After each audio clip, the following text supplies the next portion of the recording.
गोंडस बाळाची बोगसगिरी या विषयावर आपण भाष्य करणार आहोत। संघर्ष योद्धा मनोज जरांगे पाटील हे उच्च न्यायालयाला सर्वोच्च न्यायालयाला मान्य असलेले 50% आतील मराठा आरक्षण मागत आहेत। आणि गोंडस बाळ जो नामदार भुजबळांनी उभा केला, ज्याला फडणवीसांनी आशीर्वाद दिला, ज्याला पंकजाताई आणि धनुभाऊंनी हातावर झेललं, अशा प्रकारचा हा बोगस प्राध्यापक लक्ष्मण हाके याचा आपल्याला पर्दाफाश या ठिकाणी करायचा आहे। कारण हा वारंवार खोटं बोलण्यामध्ये नंबर 1 आहे। जर खोटं बोलण्याची स्पर्धा असती तर या व्यक्तीचा नंबर हा पहिला आला असता, यात दुमत असण्याचं कारण नाही। रेटून बोलण्याची स्पर्धा असती तरी यात हा पहिला नंबर घेणारा व्यक्ती आहे। तो म्हणतो मी संविधानाची भाषा बोलतो, संविधानाची भाषा बोलतो। मग संविधानामध्ये न्यायालय कन्सेप्ट आहे की नाही? हाकेला हा जाणकाराने एखादा प्रश्न विचारावा की न्यायालयीन पुनर्विलोकन म्हणजे काय?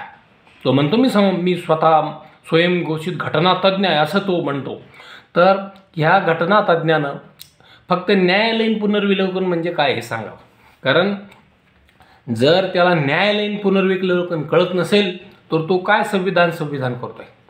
जरांगे पाटील जरी कमी शिकलेले असले तरीसुद्धा ते सामान्याची भाषा बोलतात। त्यांना पुस्तकी ज्ञान कमी असेलही, परंतु माणसं वाचणं हा त्या व्यक्तीचा नित्यक्रम आहे। त्या व्यक्तीनं आयुष्यात जर काय वाचलं असेल तर त्यांनी माणसं वाचलेली आहेत। पुस्तकं भलेही त्यांनी कमी वाचलेली असतील, परंतु हा सुमार दर्जाचा अभ्यासक म्हणून घेणारा आणि वडेट्टीवारांना हाताशी धरून कमी वयामध्ये, म्हणजे शासनाचे जे नॉर्म्स आहेत त्या नॉर्म्सपेक्षा कमी वय असताना देखील राज्य मागासवर्ग आयोगावर अवैधरित्या आलेला हा बोगस प्राध्यापक अतिशय घाणेरड्या शब्दामध्ये जरांगे पाटलावर तोंडसुख घेत आहे। कुणी म्हणजे राज्यघटनेनं बोलायला परवानगी दिली म्हणजे उचलून टाळायला लावायचे खरे हाके? कुठल्या पद्धतीनं बोलतो हा? तर हा काय करतो? हा दुसऱ्याच्या लग्नामध्ये बुंदी वाढण्याचं काम करतो। स्वतःच्या घरचं लग्न असल्यावर किती आग्रह करावा हा भाग वेगळा, परंतु हा दुसऱ्याच्या लग्नामध्ये बुंदी वाढण्याचं काम करतो। म्हणजे तुम्हारे खत में हमारा सलाम, पत्र तो तू लिहायला ना मग माझाही नमस्कार सांगून टाका। तर अशा प्रकारचा हाके आहे। कारण हे कशामुळे सांगतोय तर भारतीय जनता पक्ष किंवा महायुतीला जे घवघवीत यश राज्यामध्ये मिळालेलं आहे, तर हाके छाती बडून सांगतो की ते माझ्यामुळे मिळालेलं आहे। मी 130 मतदारसंघामध्ये प्रचार केला, परंतु हाकेने नेमकं काय केलं हे आपल्याला नावासहित आकडेवारीसहित पाहायचं आहे। ज्या हाकेला 2014च्या आणि 2019च्या निवडणुकीमध्ये 500च्या पुढं मतं मिळाली नाहीत, त्याचं डिपॉझिट जप्त झालं। ज्या हाकेला 24च्या लोकसभा निवडणुकीमध्ये 5000 मतं मिळाली आहेत, त्याची कॅपॅसिटी काय आणि बोलतो केवढं? म्हणजे किमान आपली कॅपॅसिटी पाहिली पाहिजे, परंतु तो पाहत नाही। त्यानं काही मतदारसंघामध्ये उमेदवार उभे केले होते आणि या उमेदवारामध्ये प्रामुख्यानं काही उमेदवार हे उदाहरणार्थ जिंतूरचे सुरेश नांगरे हे माजी आमदाराचे पुत्र आहेत आणि त्यांनी 56,000 मतदान, परंतु त्यांचा बेस पक्का आहे तिथं। हाके म्हणतो की माझ्यामुळे झालं, परंतु ते तसं नसतं। गाडीखाली एखादं कुत्रं चालतं आणि ते माझ्यामुळे गाडी चालती असं म्हणतो, तसा प्रकार हा हाकेचा आहे।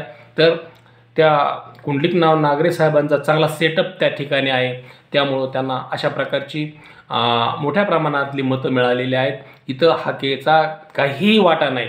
तो फिरला त्यानं तिथं म्हणजे गर्दा करण्याचा प्रयत्न केला, परंतु तसं नाही। आणखी एक दुसरे आमदार आहेत भीमराव धोंडे, हे मोठं म्हणजे हे स्वतः माजी आमदार आहेत। यांच्या भरपूर शैक्षणिक संस्था आहेत, त्यांचा कारखाना आहे आणि ते हाके म्हणजे हे सगळ्यात फक्त 2 नंबरला राहिलेलं व्यक्तिमत्व आहे। तर आपण सुरेश धसांच्या विजयी मिरवणुकीत पाहिलं की त्यांच्यासाठी परळीहून कुणी फोन केले ते त्यांनी जाहीर सांगितलं आणि म्हणून त्यांना 62,000 मतं पडलेले आहेत। तर इथं हाकेचा कुठला करिश्मा काय नाही, हे सेल्फ व्यक्ती आहेत आणि त्यांना मोठ्या लोकांचा आशीर्वाद आहे। सुरेश धसांना पाडण्यासाठी परळीवरून काही राजकीय लोकांनी त्या ठिकाणी फोन केलेले आहेत, ते सर्वश्रुत आहेत, त्याच्यावर न बोललेलंच बरं। त्यानंतर तिसऱ्या उमेदवार आहेत प्रियंका खेडकर। तर ह्या गेवराई मतदारसंघामध्ये होत्या, त्या मनसेच्या उमेदवार होत्या. पहा, हाकेंनी तिथं सभा घेतली, परंतु त्या मनसेच्या उमेदवार त्यांना 31,223 मतं मिळाली. म्हणजे हाकेमुळं काय मिळालं, हा एक मोठा प्रश्न या निमित्तानं समोर येतो. तर पुढचे उमेदवार आहेत माजलगाव मतदारसंघात माधव निर्मळ.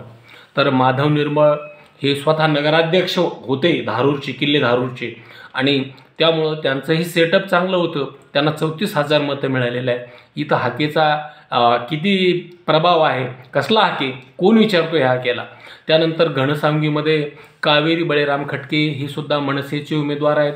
हा बळी खटके हाकेचा स्थानिक मित्र, कुठं हाकेला उपोषणाला वडीकुद्रीला आणणारा हा बळी खटके, ज्यानं छत्रपती शिवरायांच्या ध्वजाचा अवमान केला, ज्यानं मराठा आंदोलकाला मारहाण केली, त्याच्या हातामध्ये दगड असल्याचे व्हिडिओ प्रचंड व्हायरल झाले आहेत. आणि या बळी खटकेला लोकांनी त्याची जागा दाखवली आहे, त्याला 20,000 मतं पडलेले आहेत. म्हणजे हा बळी खटके मनसेचा असून त्याला 20,000 मतं पडले आहेत, आणि हाके म्हणतो की हा माझा, हाते छाती बडून घेतो की हा माझा उमेदवार आहे.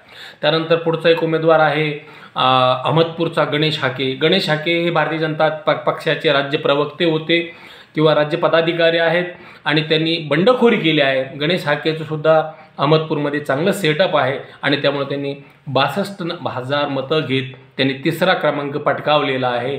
परंतु इथं हाके म्हणजे गणेश हाकेचाच करिश्मा आहे, लक्ष्मण हाके नावाच्या गोंडस बाळाचा इथं काहीही संबंध येत नाही. त्यानंतर लोहा कंधार मतदारसंघामध्ये चंद्रसेन सुरनार नावाचं व्यक्तिमत्व होतं, आणि त्यांना 29,194 मतं पडले आहेत. तुळजापूरला स्नेहा सोनकाटेला 7,908 मतं पडलेले आहेत. भूम परांड्याला सुद्धा त्या ठिकाणी प्रवीण रणबागुल या वंचितच्या उमेदवाराला 12,698 मतं पडले आहेत. परतूरमध्ये सुद्धा अशाच प्रकारचं 4थ्या क्रमांकावर हा उमेदवार फेकला गेलेला आहे. आणि बरं, हे झाले ह्यांचे अपक्ष उमेदवार.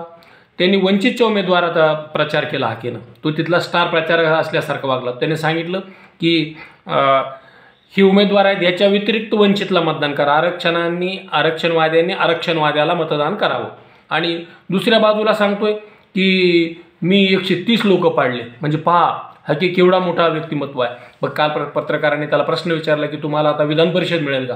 ते म्हणतो माझी काय विधान परिषदेवर बोलवून करता का, मी राज्यातल्या 50 ते 60% लोकांचं प्रतिनिधित्व करतो आहे, आणि मला कॅबिनेट मंत्री केलं पाहिजे, आणि मला शिक्षण किंवा महसूल खाते मिळालं पाहिजे. म्हणजे पहा हाके हा केवढा स्वतःला समजतो. तर अशा प्रकारचं हा म्हणजे त्याला कोणी गोंडस बाळाची उपमा दिली म्हणजे तो गोंडस बाळ होणार नाही. अहो, तिथं आमचा बाबरी मुंडेने माजलगाव मतदारसंघामध्ये 18,000 मतदान घेतलं, त्याच्या पाठीशी कोणीच नव्हतं. उलट परळीच्या पंकजाताईंनी त्याच्या विरोधात एक क्लिप व्हायरल केली, विरोधात पहा, तरी बाबरीनं 18,000 मतदान घेतलं. मग हा कुठला कोण आहे. म्हणजे फक्त काय करायचं, मी केलं असं म्हणायचं, आणि दुसऱ्याच्या वरातीमध्ये नाचायचं, असला हा प्रकार हा अत्यंत खेदजनक आहे. मीडिया काय करतो, मीडियाला म्हणजे ठरवून दिलेलं आहे की हाकेला प्रमोट करा, हाकेला मोठं करा, आणि मग मीडिया त्याला उचलतोय, त्याला दररोज आणून बसवतोय. आणि हाकेसारखे अजून काही लोक आहेत. गावात एखादं येडं असतं बघा, ते काय करतं, एखाद्या माणसासमोर येतं, चांगलं हसतं, मोठमोठ्यानं हसतं, खेदळतं, थोड्या वेळानं मोठमोठ्यानं रडतं, पुन्हा अजून थोडं पुढं गेलं की हातात दगड घेतं, एखाद्याला मारतं. परंतु त्याच्याकडं कोणीच लक्ष देत नाहीत असे काही लोक आहेत. त्यामध्ये आमचा एक लोखंडी चष्म्यावाला, वेल्डिंगच्या चष्म्यावाला एक वकील आहे.